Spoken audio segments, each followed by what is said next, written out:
Otep à tous, bien-aimés frères et sœurs, Paul Kagame en France.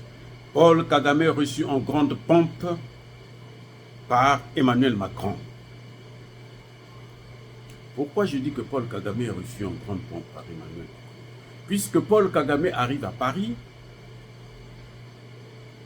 il repart avec une enveloppe de 42 millions d'euros pour, bien sûr, son armée, pour équiper son armée, pour recruter, pour payer les soldats qui meurent en RDC.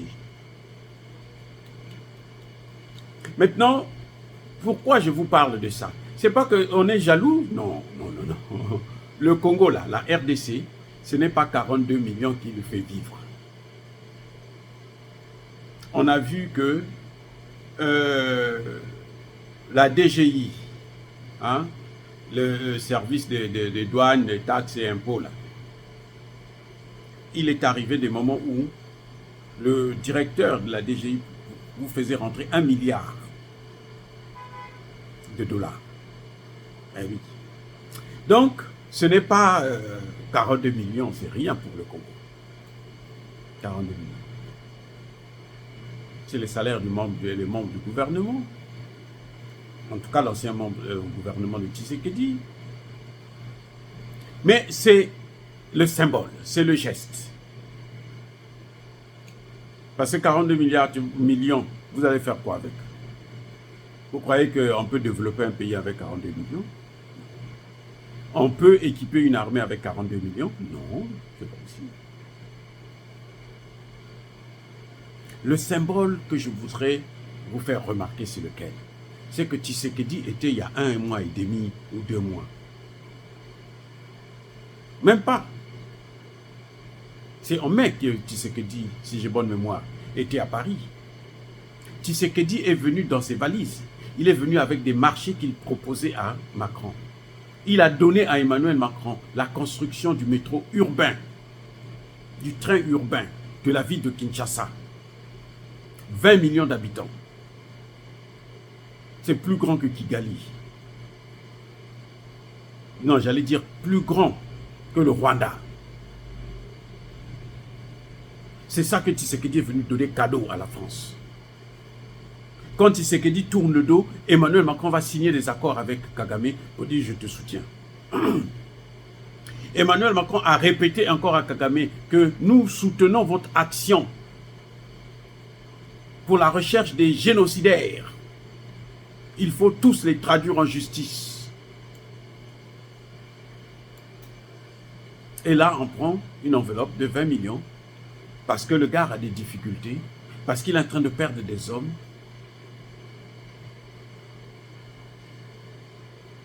Et on lui dit, va continuer la guerre.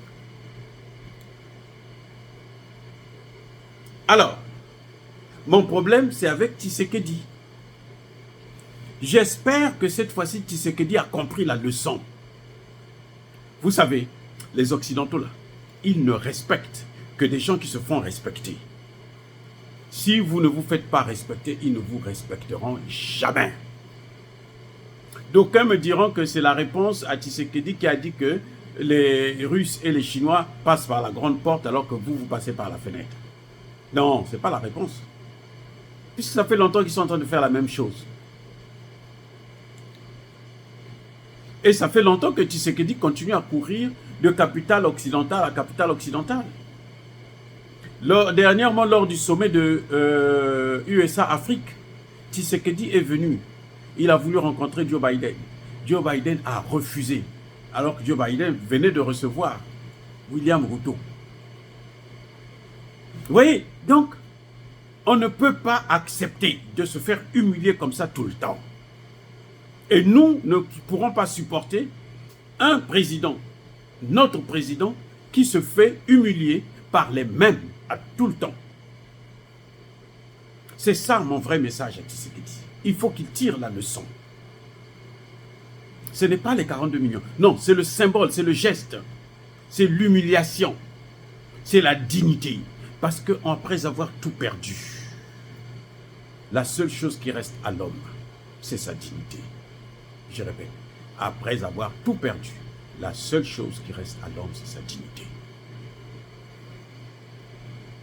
Et c'est ce que j'ai connu, que j'ai appris, que j'ai vu et expérimenté en Haïti.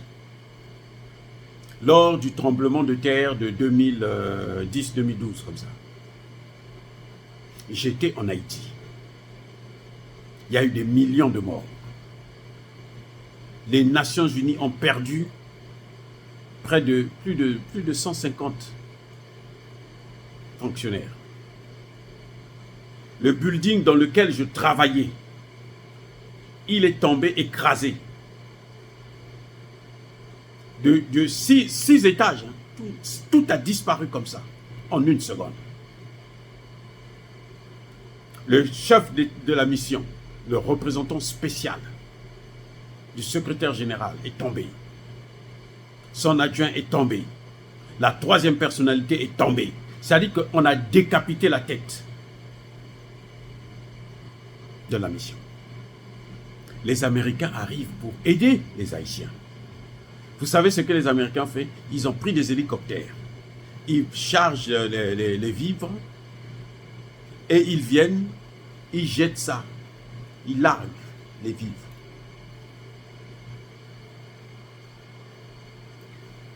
Dans le secteur là où je travaillais, la région là où je me trouvais, les Haïtiens sont venus me voir pour me dire, docteur, ça là, nous on n'a pas besoin de ça.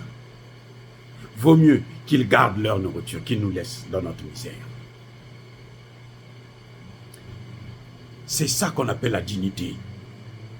Ils étaient dans le besoin. J'étais là. On était là. J'étais là. C'est pas que on m'a dit, non, j'étais là, présent. Ils étaient dans le besoin. Ils m'ont parlé, ils m'ont dit, mon frère, ça là, non, ça passe pas. Je suis allé voir mon supérieur hiérarchique pour lui dire, le sentiment que j'ai là, l'attitude des militaires américains, ce n'est pas normal. S'ils ne peuvent pas atterrir avec leurs hélicoptères dans les communes, dans les villages, et distribuer à manger, ils n'ont qu'à garder leur nourriture. C'est remonté jusqu'au haut sommet et le lendemain, les Américains ont changé de situation. Personne ne vous respectera si vous ne vous faites pas respecter. C'est ça mon message pour Tshisekedi. Personne ne le respectera s'il ne se fait pas respecter. On a un exemple palpable dans ce domaine-là. Le Mali a chassé la France. Le Burkina a chassé la France. Le Niger a chassé la France. Ils ont expulsé les Américains. Et pourtant, ils sont dans le besoin. Le Mali n'est pas un pays développé. Le Burkina non plus. Le Niger, c'est pareil. Mais je veux dire, vous nous maltraitez trop, on ne veut plus de vous. Laissez-nous avec notre misère, laissez-nous nous battre avec les terroristes. Au moment où nous parlons, c'est la Banque mondiale, c'est le FMI qui court après le Mali, après le Burkina, après le Niger. Alors, dites-moi, les institutions de Bretton Woods sont dirigées par qui? Les États-Unis et la France. Donc, ce sont eux qui leur demandent, allez-y, leur accorder des prêts pour que nous puissions au moins continuer à exister dans leur tête, dans leur cœur, dans leurs pensées. Tant que Tshisekedi va courir après ces gens, on va l'écraser et ils vont continuer à renforcer Kagame expressément jusqu'à ce que Tshisekedi cède. S'il ne veut pas céder, alors lui doit aller vers le contraire.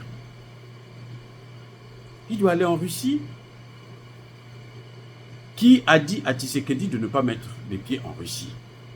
Est-ce que la guerre en Ukraine, c'est un problème de Tshisekedi?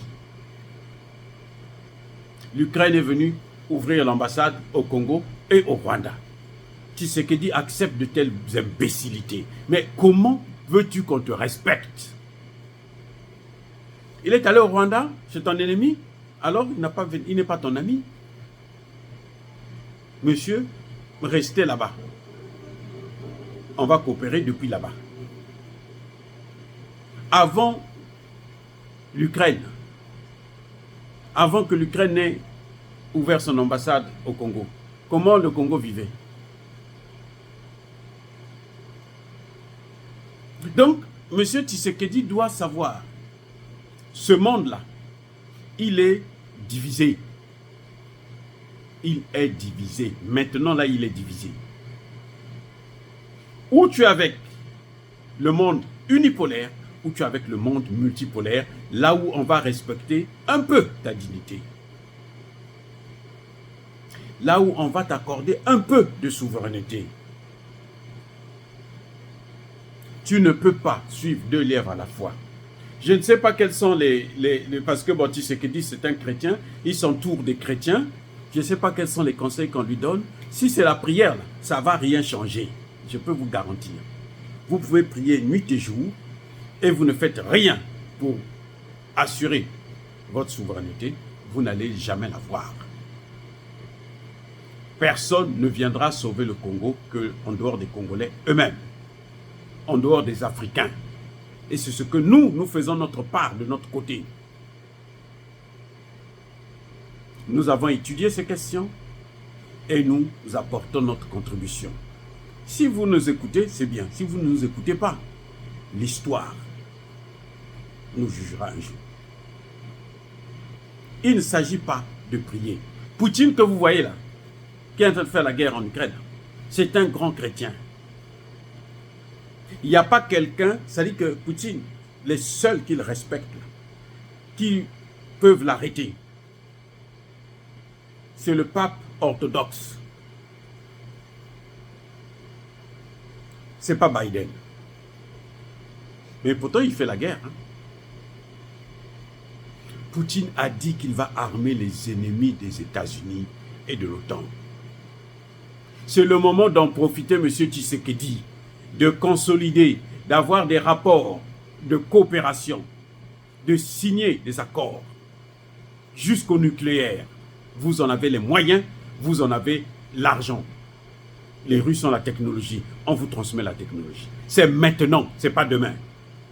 Parce que quand cette guerre va se terminer, là, ils vont s'entendre et ils vont décider, bon, il ne faut plus aider ces gens-là. Vous allez faire quoi? C'est maintenant, M. Tshisekedi, que vous devez prendre position stricte, sévère. Vous avez accordé la chance aux Occidentaux pendant 6 ans. Vos prédécesseurs plutôt, Kabila le père et Mobutu, leur ont tout donné. Pendant au moins 40 ans. Comment ils ont terminé? Et si vous continuez, les mêmes là, ils vont vous créer une histoire pour vous traduire à la Cour pénale internationale. Je reprends. Si Tshisekedi continue à jouer comme ça là, avec la vie des Congolais, avec sa vie à lui, il va terminer à la Cour pénale internationale. Pour arrêter, pour stopper Jean-Pierre Mbemba, qu'est-ce qu'ils ont fait? Sans motif, on l'a pris, on l'a mené à la Cour pénale internationale. Sans motif, je dis bien, puisqu'il a été blanchi, sans motif. Donc Tshisekedi, vous aussi, on peut créer un motif, on vous amène là-bas. Ce sont des spécialistes de renversement de la situation. Ils savent que le génocidaire, c'est Paul Kagame. Mais personne n'en parle d'un éventuel jugement de Paul Kagame. Même pas vous, pour au moins le traduire devant, porter plainte devant la Cour pénale internationale. Vous ne l'avez jamais fait. Monsieur Tshisekedi, arrêtez de jouer. Parce que ces gens-là, un jour, ils vont jouer avec vous. Ils vont transformer la situation. Ils vont vous mettre à la place de Kagame et Kagame à votre place devant la Cour pénale internationale. Croyez-moi. Ils ne rigolent pas, ils sont sans pitié. Le fait que vous ayez dit que la Chine et la Russie rentrent par la grande porte, ça suffit pour que vous puissiez déclencher la hache de guerre contre eux. Et ils ne pardonnent jamais. Ils ne connaissent pas Dieu. Hein. Les gens, ils connaissent Satan. Même Satan a peur des Occidentaux. Je dis, hein, même Satan a peur de ces gens-là. Parce qu'ils sont très dangereux.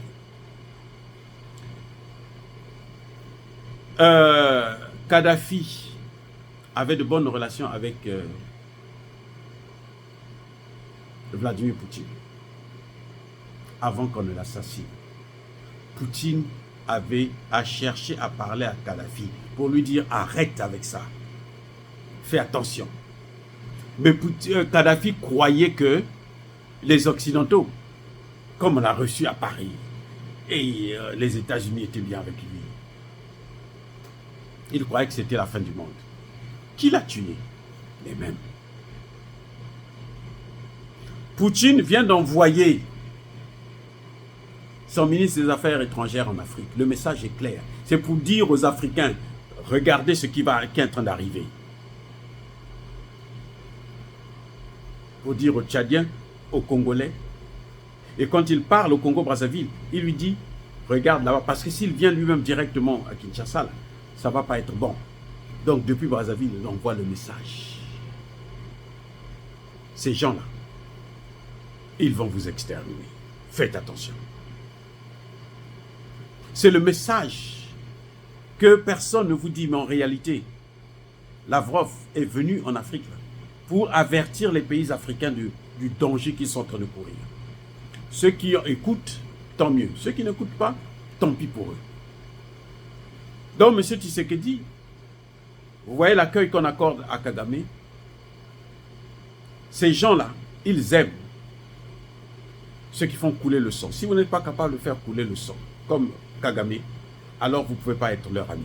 Si vous n'êtes pas capable de leur donner tout ce qu'ils demandent, alors vous n'êtes pas leur ami. Et vous ne le serez jamais. Et vous avez osé sortir un certain nombre de choses depuis Paris. Croyez-moi, vous êtes fichés. Vous êtes sur la ligne rouge. Même les voyages, vous continuez à vous pavaner. Vous partez dans telle capitale, ce qui vous arrivera. Vous le saurez. À vos dépens. Lorsque